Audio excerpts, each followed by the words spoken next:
Assalamualaikum warahmatullahi wabarakatuh. Alhamdulillah anak-anak kita berjumpa kembali ya dalam pembelajaran kita kali ini ya. Mudah-mudahan kalian semuanya tetap sehat dan tentu tetap semangat ya. Ya anak-anak, ini pembelajaran video kali ini tidak seperti biasanya ya. Kita sekarang ini langsung ke bukunya ya. Nah, kalian nanti kalian boleh ya bisa lihat bukunya masing-masing ya, sambil memperhatikan pembelajaran yang ada di video ini. Anak-anak, sekarang kita akan membahas pembelajaran kita di tema 7 ya, tema 7 subtema 1 PB5. Nah, ini di sini ada gambar sapi. Nah, sama ini ada teman-temannya ya, teman-temannya Udin. Ya, ini sedang ada di peternakan sapi. Mari kita baca dulu ya penjelasan di buku ini ya.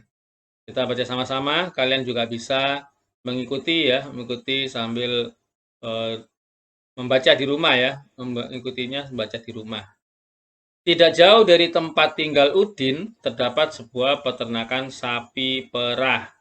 Pemiliknya mengizinkan Udin dan teman-teman untuk berkunjung. Tentu saja Udin dan teman-teman merasa senang. Di peternakan, Udin melihat banyak sapi perah. Ada yang sedang diperah susunya, ada juga yang sedang memakan rumput. Udin diberi teks bacaan tentang susu sapi dan cara mengolahnya. Udin dan teman-teman membacanya bersama-sama. Banyak sekali hasil pengolahan susu sapi. Nah, ini teks ya yang diberikan kepada Udin ya. Mari kita baca juga. Judulnya pengolahan susu sapi ya, pengolahan susu sapi. Susu merupakan hasil utama dari sapi perah. Ya, susu sapi segar memiliki daya tahan sekitar 5 jam saja. Susu perlu diolah dengan baik supaya gizi dalam susu dapat dinikmati kapan saja. Pengolahan susu sapi dapat dilakukan dengan teknologi pangan. Teknologi pangan penting untuk menghasilkan jenis makanan baru. Teknologi pangan juga menjaga agar makanan tetap awet. Susu sapi dapat diolah menjadi berbagai jenis makanan baru. Contohnya adalah yogurt, ya, yogurt ya, atau membacanya yogurt ya, atau yogurt ya, keju, permen, mentega, hingga es krim. Hasil olahan susu sapi biasanya sangat disukai oleh anak-anak. Ya, ini kalian biasanya sering ya, suka sekali dengan minum susu ya. Dalam proses pengolahan susu yang paling penting setelah hasilnya adalah cara mengemasnya. Nah, pengemasan produk dapat menentukan daya tahan makanan tersebut. Daya tahan susu yang dikemas dengan plastik biasanya akan berbeda dari susu yang dikemas dengan kardus kedap udara. Ya, anak-anak, ini di sini yang penting ya, yang perlu kalian pahami. Yang pertama, ini ya, hasil utama dari sapi perah. Ya, itu adalah susu, hasil utamanya ya. Berikutnya anak-anak, daya tahannya sekitar 5 jam saja. Jadi setelah diperah itu memiliki daya tahan hanya 5 jam. Tidak sampai sehari ya. Nah, oleh karena itu agar daya tahan susu ini bisa bertambah ya, bertambah lama, nah maka perlu diolah dengan baik supaya gizi dalam susu dapat dinikmati kapan saja. Jadi kalau tidak diolah, nah hanya bertahan 5 jam. Nah, ini tentu waktu yang sangat pendek ya. Nah, oleh karena itu maka perlu untuk diolah supaya apa? Bisa dinikmati kapan saja. Ya, bisa lebih dari 5 jam, bahkan bisa sampai 2 hari ya, bahkan sampai setahun. Ya. Nah, berikutnya anak-anak, pengolahannya ini menggunakan teknologi pangan. Ya, jadi cara mengolah susu sapi tadi itu menggunakan teknologi pangan.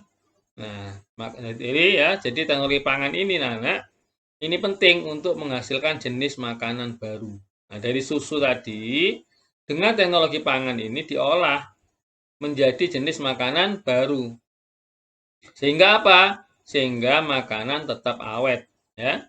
Nah, yang penting apa, Nana? Yang penting adalah ini, gizi ya. Gizi dalam susu itu bisa dinikmati kapan saja. Nah, maka nanti bisa berupa berbagai macam ya. Nah, di sini disebutkan ada yogurt ya, ada keju, permen, mentega, sampai dengan es krim. Ini semua mengandung gizi. Nah, yang penting kan gizinya ini ya.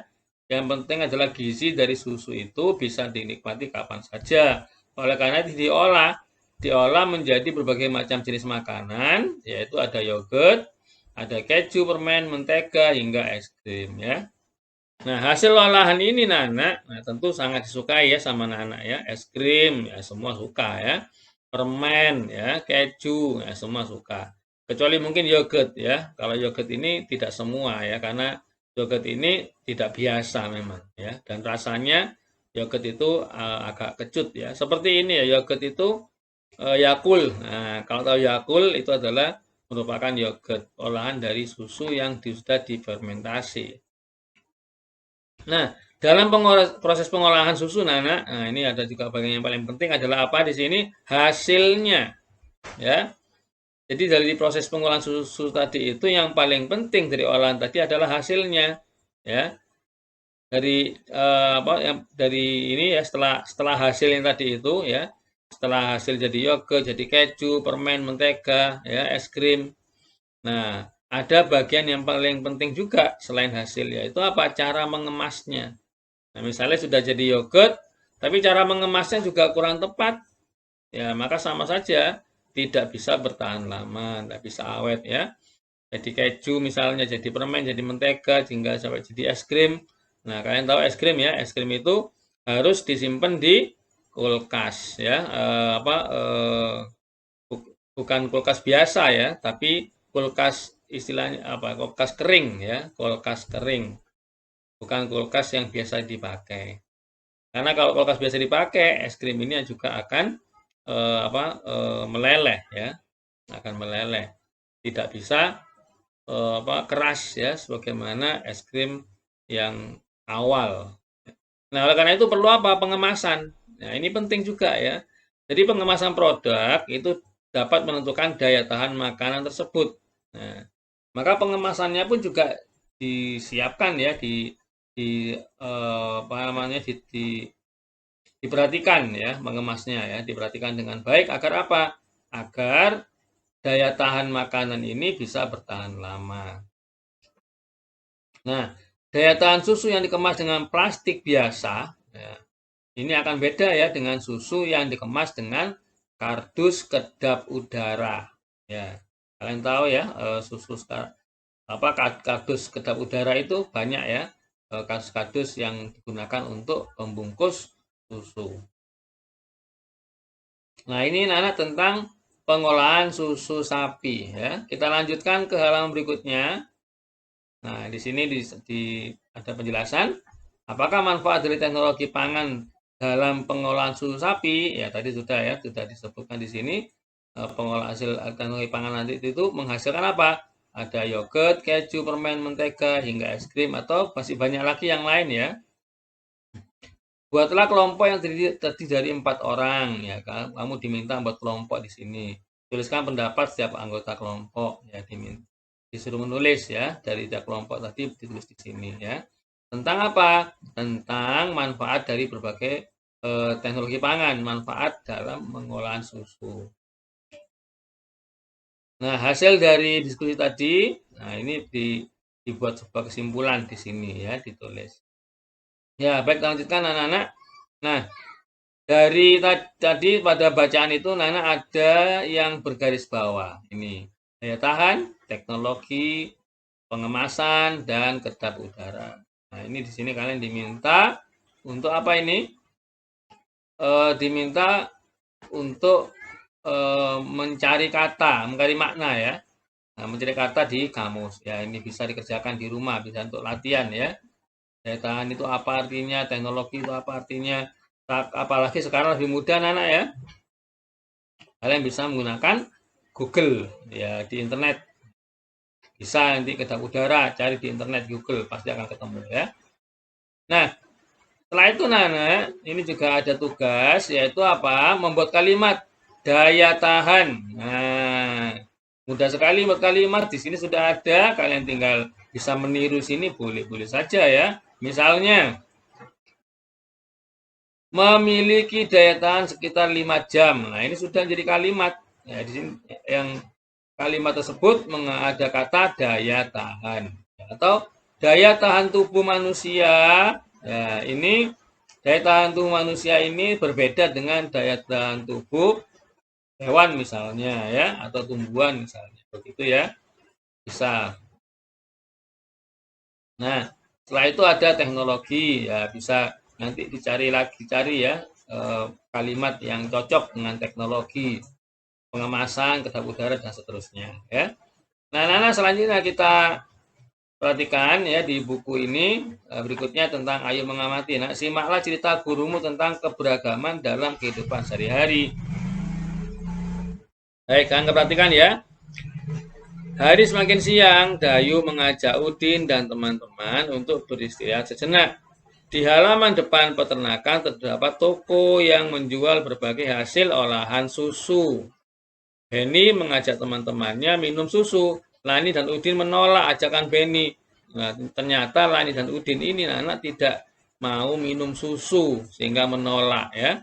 Maaf Benny, aku tidak bisa minum susu. Aku alergi terhadap susu sapi. Nah, aku sudah membawa air minum dari rumah, ujar Lani. Nah, ini Lani menolak dengan bahasa yang santun ya. Kalau aku lebih memilih yogurt. Nah, ini Benny ya. Benny lebih memilih yogurt ya. Jadi yang Lani ini lebih senang minum air putih ya, bawa air sendiri dari rumah. Sedangkan Udin ini minum yogurt, bukan minum susu, tapi hasil olahan dari susu. Setiap orang memiliki pilihan yang berbeda. Benny menghargai pilihan teman-temannya. Benny tidak marah walaupun ajakannya ditolak. Ya anak-anak, memang setiap orang tidak sama ya. Nah, karena itu kita tidak perlu marah ya sama temannya. Kalau misalnya temannya menolak apa yang kita berikan. Karena memang tidak semua. Seperti Lani sini tidak mau minum susu. Kenapa? Karena alergi ya. Ini susu sapi ya. Sedangkan Benny lebih senang minum yogurt. Yang Udin ya lebih senang minum yogurt. Maka tidak boleh memaksa memang ya, tidak masalah. Boleh saja silakan temannya yang berbeda, boleh saja.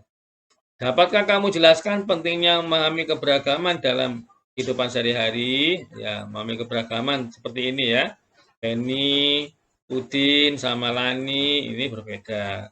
Memiliki perbedaan kesenangan ya, tetapi mereka tetap bersama-sama karena saling memahami ya. Baik, anak-anak kita lanjutkan ya. Ayo bermain peran. Setiap individu memiliki kebiasaan dan kesukaan yang berbeda-beda. Sifat dan ciri setiap individu juga amat beragam. Beragam artinya bermacam-macam. Nah, ini Siti. Dengan memahami keberagaman atau macam-macam sifat dan ciri-ciri setiap individu, sifat tenggang rasa dalam diri kita akan terasah, ya, akan terasah.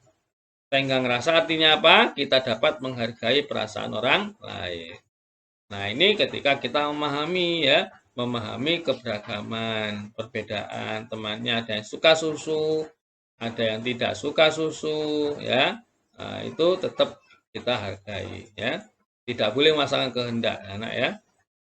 Baik anak-anak, kita lanjut saja ke berikutnya ini anak tentang volume benda. Ya, ini apa namanya itu bungkus ya. Bungkus susu berupa kardus yang kedap udara. Nah, sehingga susu dalam kardus ini akan bisa bertahan lama ya. Tentu setelah diolah ya, setelah diolah disimpan dalam kardus ini. Nah, ini setelah bermain peran, Benny merasa haus. Benny ini yang senang susu ya. Kalau Udin tidak senang susu, Lani juga tidak senang susu. Dia ingin membeli susu. Benny melihat susu disimpan dalam berbagai kemasan. Ada kemasan A, kemasan B, kemasan C ya. Nah, kemasan A diisi dengan susu yang terdapat dalam kemasan B.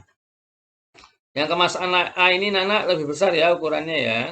Lebih besar, maka ini apabila diberi kemasan B dipindah ke kemasan A, Ini ternyata anak membutuhkan 2 kemasan B ya.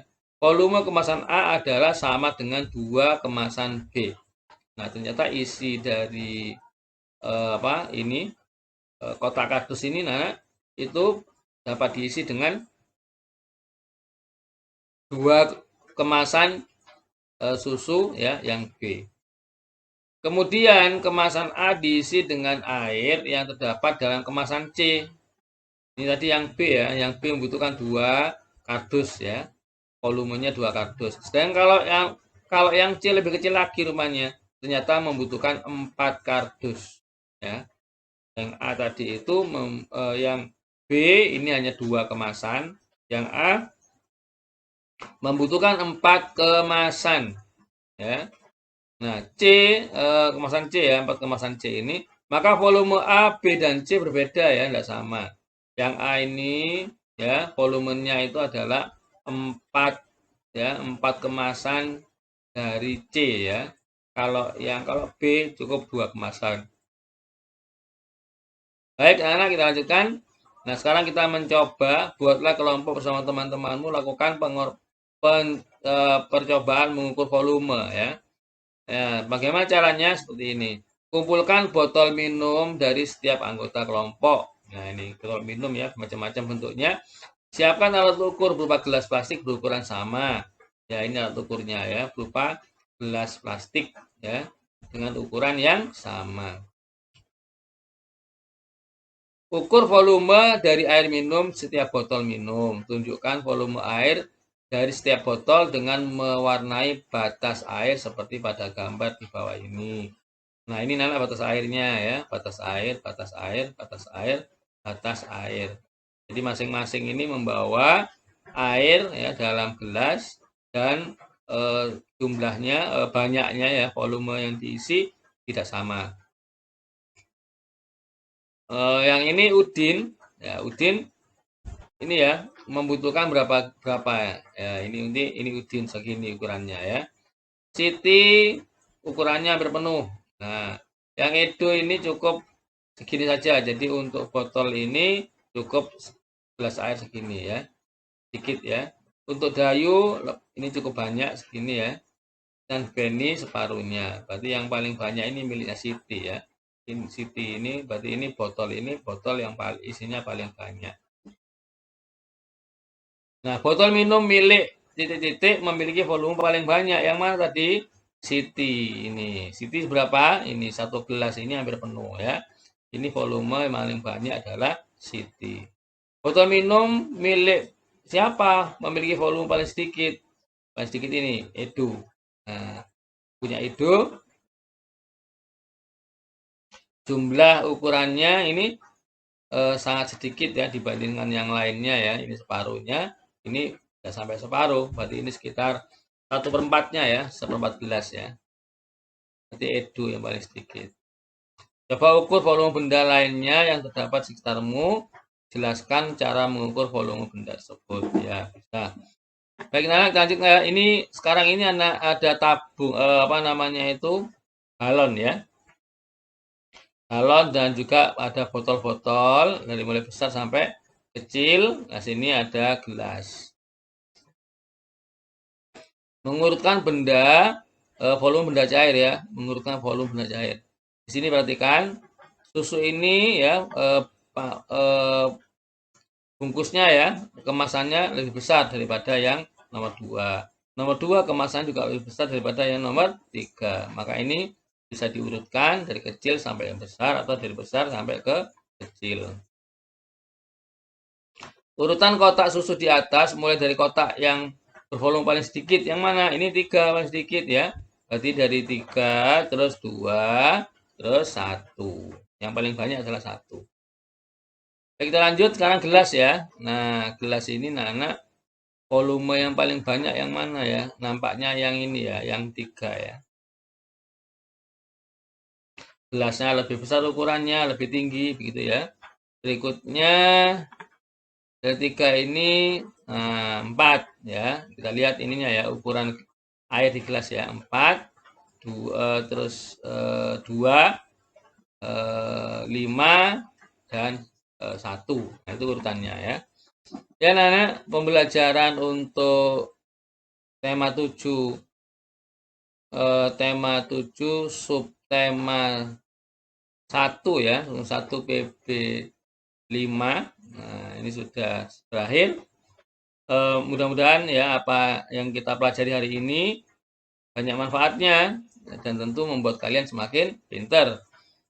Dan tentu tidak kalah pentingnya jadi anak yang soleh dan soleha.